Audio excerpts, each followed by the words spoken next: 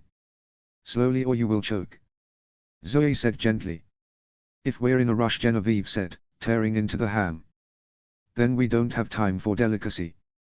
Indeed, however, I think Zoe wishes to prevent another resuscitation, as with your brother-in-law. Genevieve dropped her fork with a clatter. What? Eric? Is he alive? For now. Brandine took him for questioning after Anton took you. He appeared to be in one piece last I saw him.